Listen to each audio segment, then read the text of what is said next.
Okay, so today we're talking about a brave new explorer, people who risk it all for humanity's future. The all-woman crew joined hands in prayer. Then it's time to climb into the capsule. Go for lunch? Yeah, baby, go for lunch, my favorite words. At 9:30 a.m., Liftoff. the rocket soared into space. I'm actually talking about Patey Perry, who went to space with a bunch of billionaires, spent 5 minutes up there, and then came back acting like they discovered fire on Mars. So here's the situation. Patey Perry and a few other ultra-wealthy people recently went on these suborbital space flights. Basically, they hit the edge of space like a beer pong ball skimming the rim of a solo cup. They went up, screamed, "Oh my god, Earth is beautiful," and came down 5 minutes later with enough self-righteousness to power a TED Talk. They're calling themselves astronauts now. Tell you something right now, you are officially an astronaut. Thank you so much. How do you feel? I feel super connected to love. So connected to love. I think this experience has shown me you never know how much love is inside of you, like how much love you have to give, and how loved you are until the day you launch. Nothing screams deep cosmic enlightenment like being shot up in the atmosphere for 5 minutes, coming back down and claiming that you've cracked the code to human enlightenment. She saw the curvature of the Earth for 5 minutes, comes down, and immediately in an interview implies that she is the Dalai Lama of dopamine. Like, I've had deeper revelations than that from eating an edible and watching Planet Earth on mute. Welcome to Pillow World, Bri. Let me get up and greet you. There we go. We had these incredible shots of Daisy watching you as the rocket, it'll make me cry, as the rocket's going up, and she was so proud. Just kept saying, "Mommy, Mommy." And I know you'll feel the same way when you watch it. And you brought a real life Daisy up. That's it was right. important for you, not only because it's your daughter's name, but why else was that important to bring it? Daisies are common flowers, but they grow through any condition. They grow through cement, they go through cracks, they grow through walls. They are resilient, they are powerful, they are strong, they are everywhere.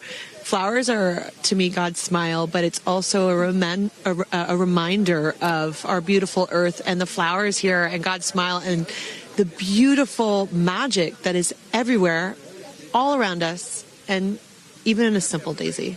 So to really appreciate it and remember it and take care of it and protect it. My gosh, the interviewer is completely milking this situation like it's some sort of human advancement, when in reality, Patey Perry's daughter just watched her go into space, but she's 4 years old. She couldn't have comprehended any of that. She's acting like her 4-year-old daughter's an adult who just watched her mom come home from space from pioneering intergalactic diplomacy. Meanwhile, Lil Daisy probably just screamed "Mommy" because she watched space capsule go vroom and she dropped her juice box. And then Patey Perry coming in super hot with that metaphorical word salad that truly belongs on the side of a Coachella porta potty. Ma'am, you were in space no longer than the time it takes to microwave my burrito. You didn't climb Mount Everest, you got slingshotted into space, came down 5 minutes later, and you're acting like you unlocked the world's secrets from a roadside flower. Anyways, let's see what else BuzzFeed Aldrin had to say to the interviewer. It's not about singing my songs.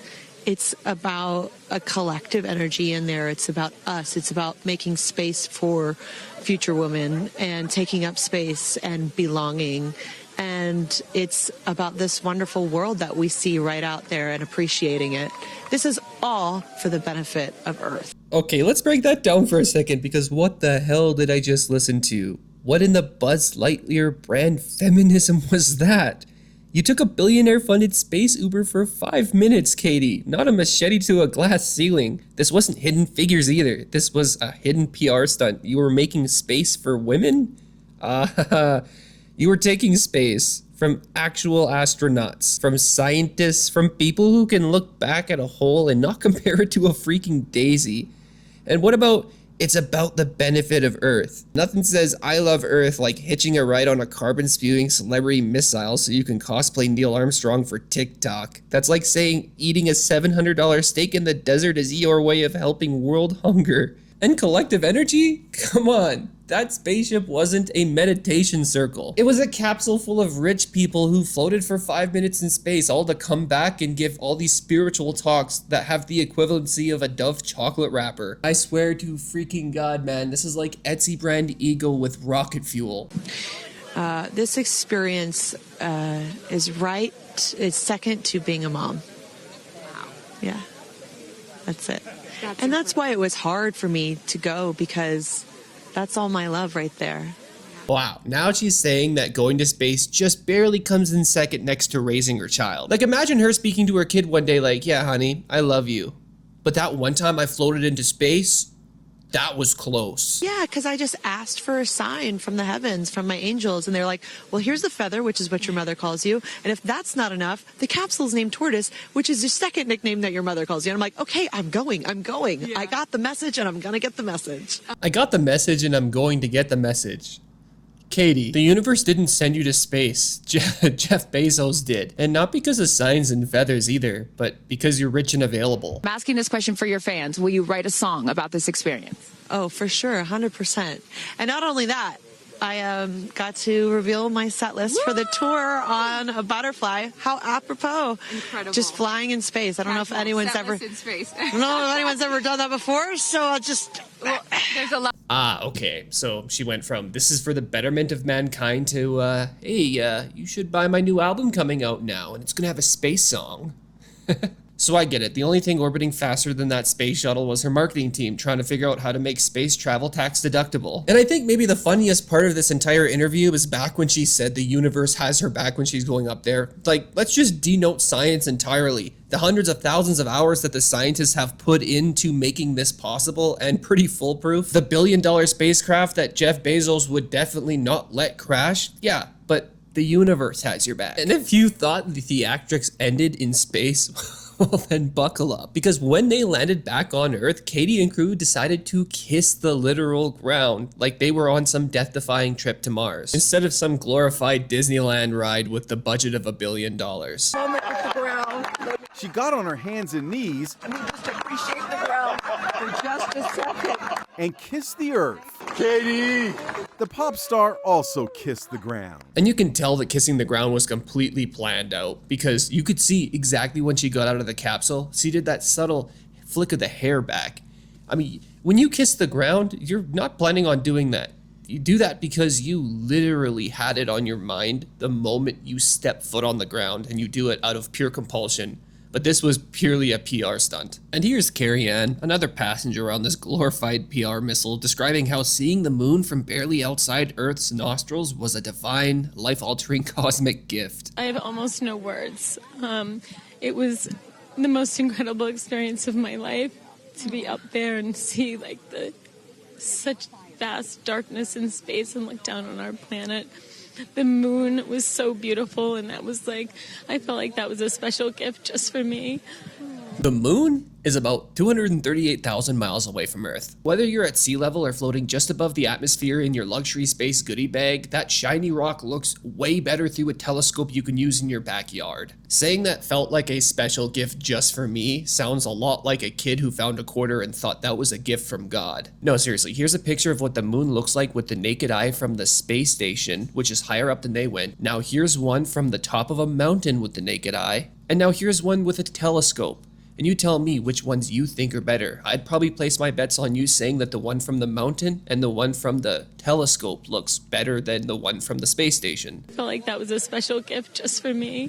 If that isn't main character syndrome, then I really don't know what is. I get it. The trip was special to her, but to proclaim that the moon is something just for you is some crazy work. No, don't apologize. Are you kidding? You just went to space. I mean, technically, yeah, like a couple kilometers into space, but it was more akin to like a noisy neighbor popping their head out of the window and then quickly ducking it back inside. They literally hit the bare minimum of what space is technically, and they spent more time buckling their seatbelts than they did in zero gravity. In my opinion, that can't really be counted as space exploration more than it is just really a bouncy house with a crazy good view. I just hope that these types of experiences, clear a path for everyone to be able to do that. Yeah, I'm really sure that a $450,000 ticket to space really paved the way for the average Joe to get there. Nothing says accessible for all like riding a cosmic roller coaster that costs more than the average person is going to make in their entire lifetime.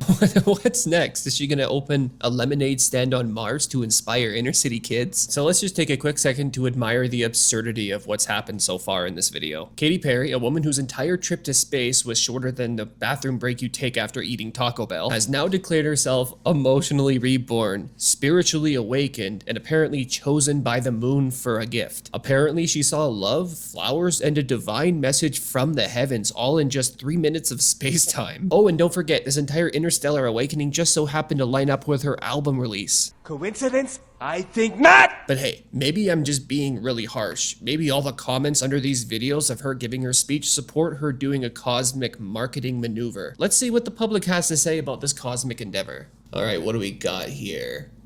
I'm sure it was an incredible experience, but she's not an astronaut. She was a passenger/tourist on a joyride into space. Quite literally. To be an astronaut, don't you have to like control the spaceship, know anything about the science of space, or actually go up there for a particular reason? Like she said she was there to move mankind forward, but literally all she did was like advertise her new album coming out.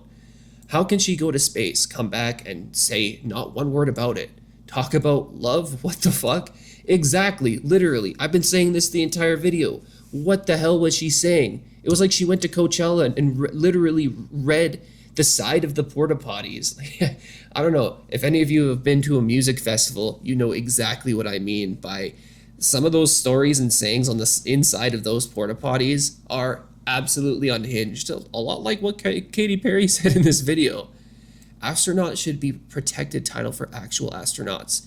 Need a new name term for space tourists. I literally think you nailed it right there. Space tourists. That's a perfect term for them because they're a tourist. They're literally in it for the ride. They strapped in and got to float around. They were directed to do exactly what they did, and they weren't part of the planning whatsoever. They just did it. They're a tourist. Connected to love? I'm cringing. Yeah, me too, buddy. Me too. What a weird thing to say. Didn't make any sense. It literally made no sense. They're absolutely right here. We live in a world with desperate poverty, growing inequality, and rank justice, while there are people with enough money to fly to space with their friends for fun. What's wrong with us? You know, and honestly, that's the whole thing. We make these people so famous, literally me by talking about it, but I'm just trying to get my bag too. But seriously, people that just like Taylor Swift, people that just idolize Taylor Swift and then make them mega rich like billionaires. What are you doing? And then at the end of the day, I'm sure this has turned a lot of Katy Perry's fans against her, because like, what the hell was that? It's like that perfect for that adage: never like meet or get to know your heroes, because they're gonna do shit like this. She's recommending people to visit space. Every day just gets crazier. Like, quite literally, how out of touch do these famous people have to be? How long has it been since they've had a money struggle to think that the average person could just afford to spend this, or would want to? Because it takes like a certain type of person to want to go to space for 11 minutes for that kind of money, instead of like changing people's lives. I think that like if I were to get that much money, I would be giving people a bunch of money instead of spending it on for an 11-minute experience for myself. But I think that's just a side effect of being rich too long. This is all about learning how to trust in yourself, she says while sitting there looking out the window, doing nothing in a vehicle that thousands of people worked on over the course of years, and an entire team launched, flew, and landed the vehicle for her.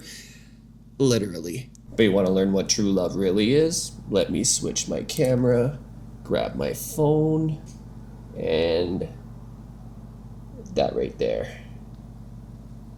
Oh yeah. That's true love. Say hi to the camera, Lee. Oh. That's what I've been dealing with this whole time. That's one fucking nice kitty right there. At the end of the day, none of this was about science, discovery, or paving the way for humans' future at all. It was about rich people playing pretend astronauts with hundreds of safety nets built by real geniuses, and then squeezing out some marketable tiers for good PR. If this is what actually passes for space exploration, then we're definitely not entering a new space age. It's more like a space-themed influencer arc. If you enjoyed this video, then please leave a like and subscribe to the channel if you haven't. I'm coming out with a lot of stuff in the next few weeks, including some stuff that's not based on drama and is actually just some cool stuff that I find cool and I wanted to make a video about. Anyways, thanks for watching, stay grounded unlike those clout knots, and I'll see you in the next video. Peace. Let's go see if I can get my own space adventure.